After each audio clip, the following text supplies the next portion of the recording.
Hola de nuevo. Vamos a estudiar el bloque de los capítulos 7 al 10 de Mosía. Vamos a ver cómo hay unas personas que salen de Zarahemla para llegar a otro sitio. Vamos a ver cómo el Señor nos libra. De qué manera nos libra de la esclavitud, igual que libró en el pasado. ¿Qué es un vidente? ¿Cómo podemos ayudar a los demás a saber acerca de nuestros profetas y otras cosas? Comenzamos. Comienza el capítulo 7 de Mosía diciendo que el rey Mosía tuvo deseos de saber de la gente que fue a morar a la tierra de Lei-Nefi, o sea, a la ciudad de Lei-Nefi, porque su pueblo nada había sabido de ellos desde la ocasión en que salieron de la tierra de Zarahemla. Y entonces nos cuenta cómo mandó a un grupo de 16 de los hombres fuertes del pueblo que subiesen a la tierra de Lei-Nefi para indagar concerniente a sus hermanos. A veces tenemos problemas en saber de qué nos está hablando el libro de Mormón, no tanto del contenido del mensaje espiritual, sino de la geografía y del momento de la historia del pueblo nefita en el que nos encontramos. Hay muchos viajes en el libro de Mormón. Vamos a dar un pequeño repaso de qué viajes nos está hablando aquí. En un principio, Lei y su familia llegan a lo que llamamos la tierra de la primera herencia. Aquí Lei muere y Nefi recibe la inspiración que junto con los que quieran seguirle tienen que separarse de sus hermanos, Lamá, Lemuel, algunos hijos de Ismael, y entonces se van y establecen una ciudad, la ciudad de Nefi, en la llamada tierra de Lei-Nefi. Aquí ocurren los sucesos de los libros de Segundo Nefi, Jacob, Enós, Jarón, Omni, y en el libro de Omni se nos habla acerca de un descendiente que recibió las planchas que se llamaba Amalequí. Amalequí dice que nació en los días de Mosía, y Mosía era una persona que vivía aquí y que sintió también que debía dividirse de los nefitas que estaban en plena decadencia, estaban siendo muy inicuos. Y entonces él con un grupo viajan y encuentran una ciudad llamada Zarahemla, en la que ya vivía otra gente. Allí Mosía se convierte en rey.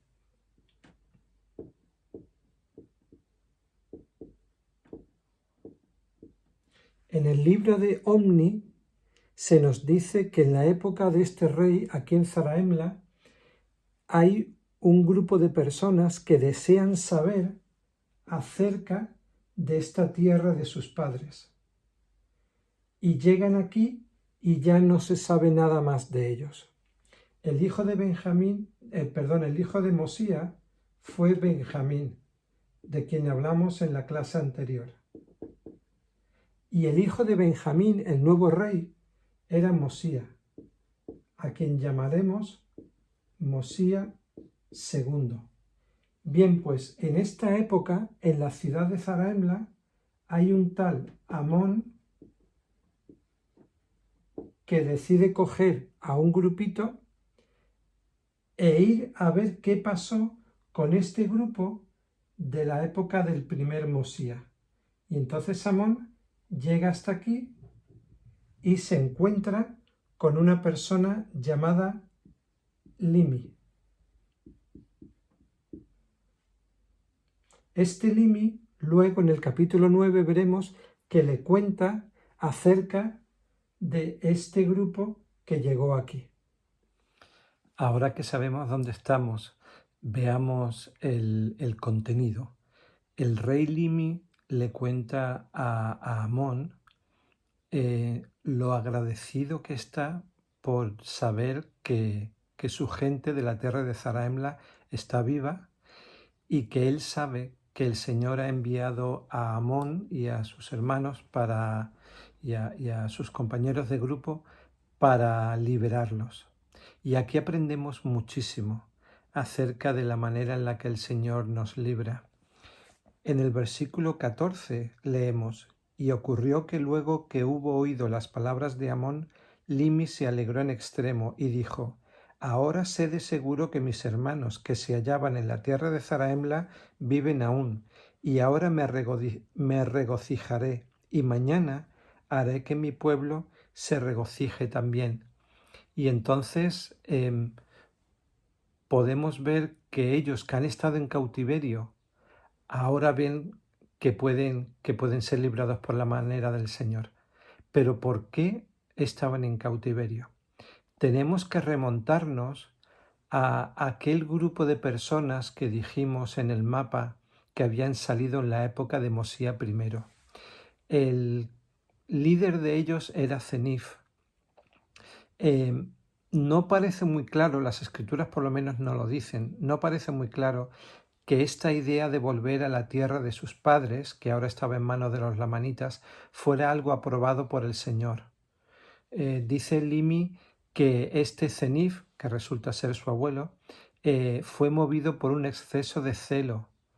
Cuando ese grupo, el caudillo de ese grupo que sale en la época de Mosía I, quiere matar a los lamanitas, Zenif dice: no, yo he visto que son buenos y no los matemos, hagamos un tratado con ellos.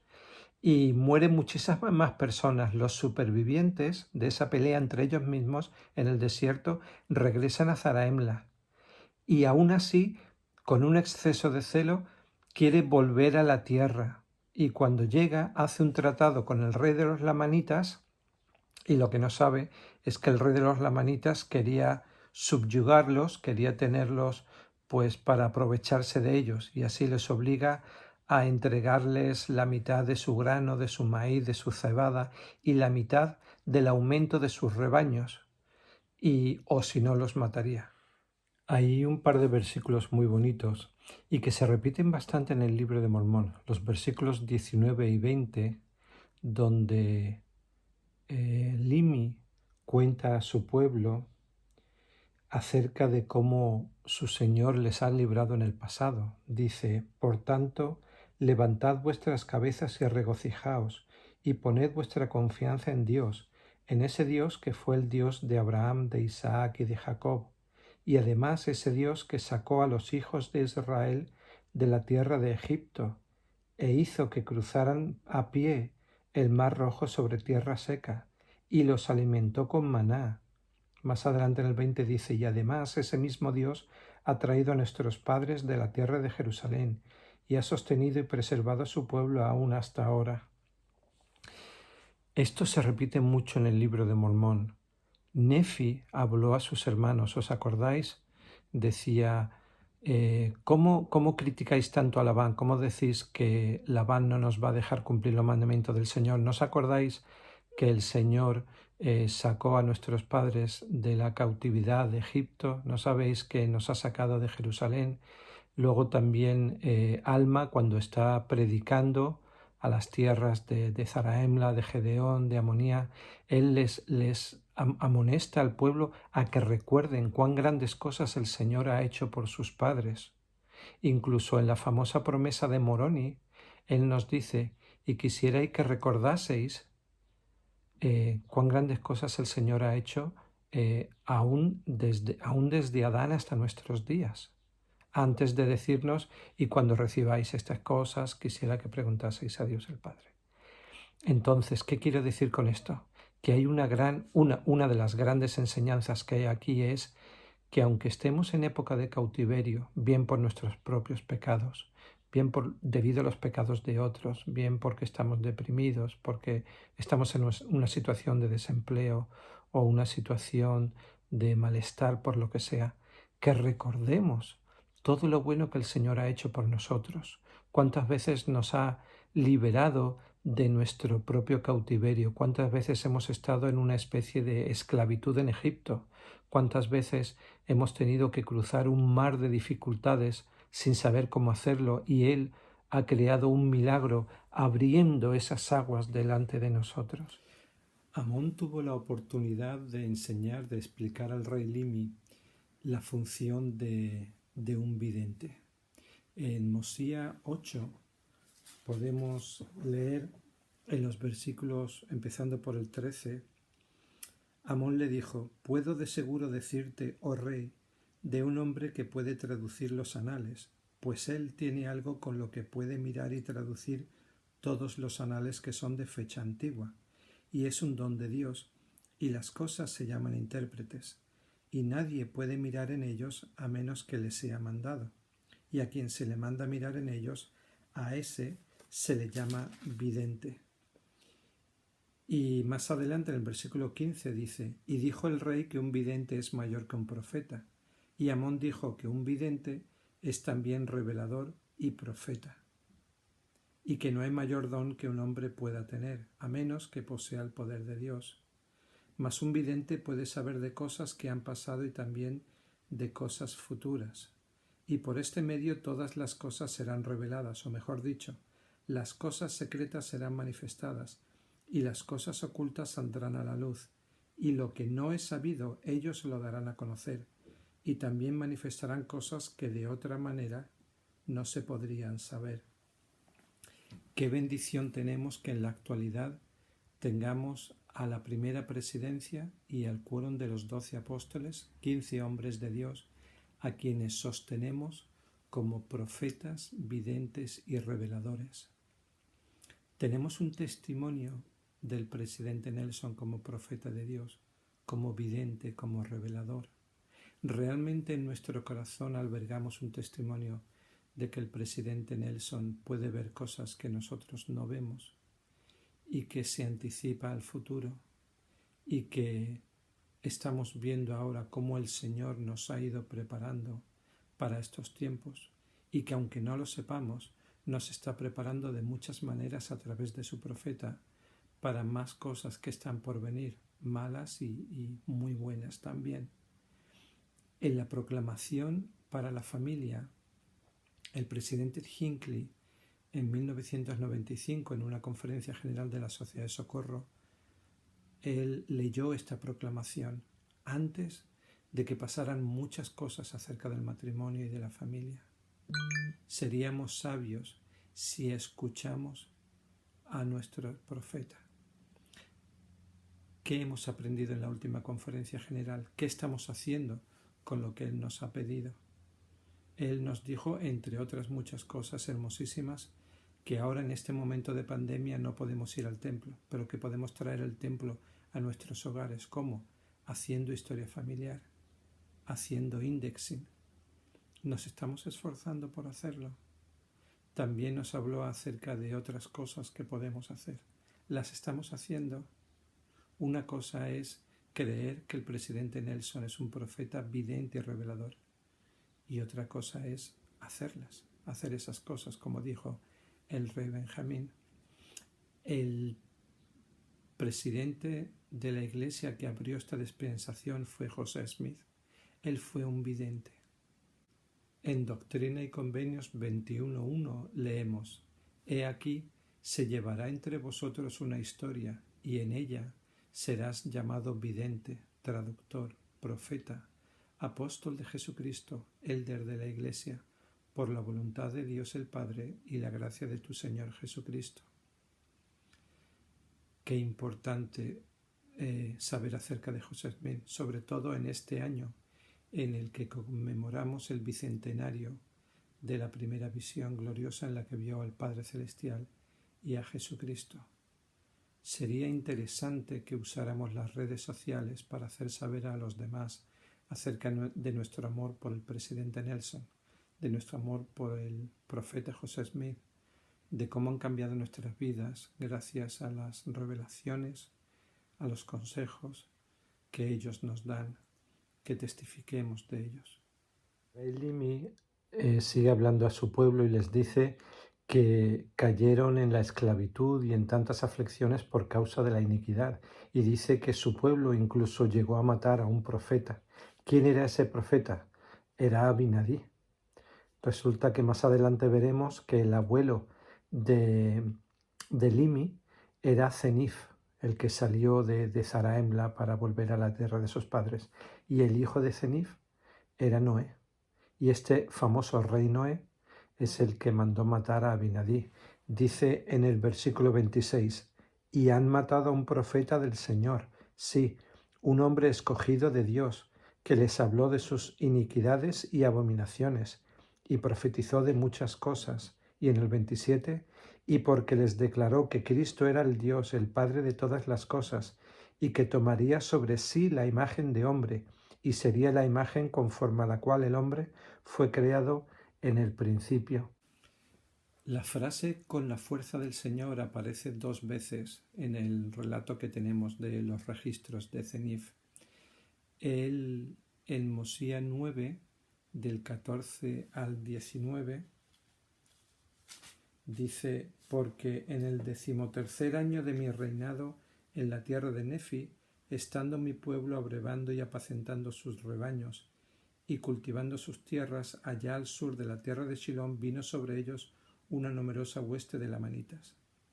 Y dice cómo huyeron de ellos, cómo buscaron protección a Cenif. Y en el 27 dice: sí, con la fuerza del Señor salimos a la batalla contra los lamanitas, porque yo y mi pueblo clamamos fervientemente al Señor para que nos librara de las manos de nuestros enemigos, porque se despertó en nosotros el recuerdo de la liberación de nuestros padres. Otra vez la importancia de recordar lo que el Señor ha hecho por nosotros. Y en el capítulo 10, de los versículos 6 al 10, entre otras cosas, se nos dice que el rey Lamán murió y su hijo empezó a reinar en su lugar, y de nuevo empezó a incitar a su pueblo a rebelarse contra el de Cenif. Y Cenif envió espías para ver las preparaciones de los lamanitas.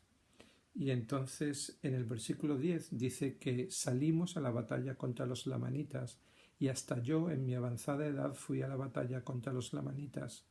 Y ocurrió que salimos a la lid, es decir, a la batalla, con la fuerza del Señor.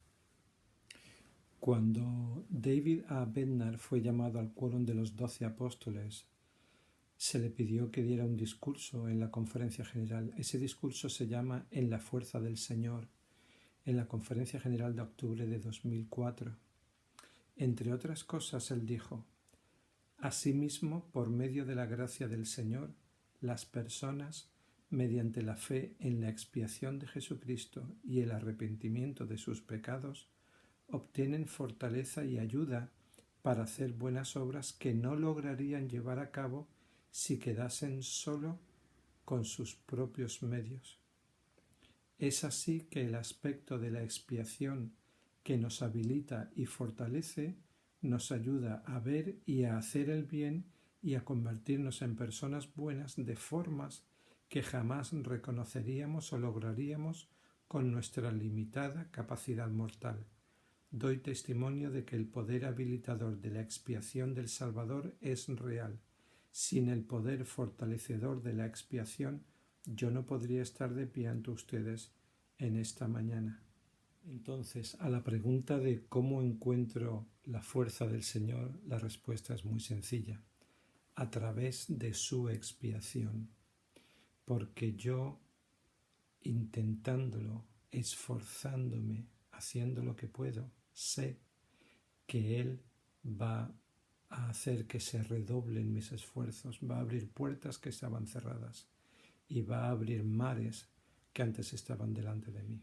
Por último, mencionar brevemente que en el capítulo 10 de Mosía, a partir del versículo 11 hasta el 17, se nos enseña acerca de las tradiciones falsas de los lamanitas o de los padres de los lamanitas.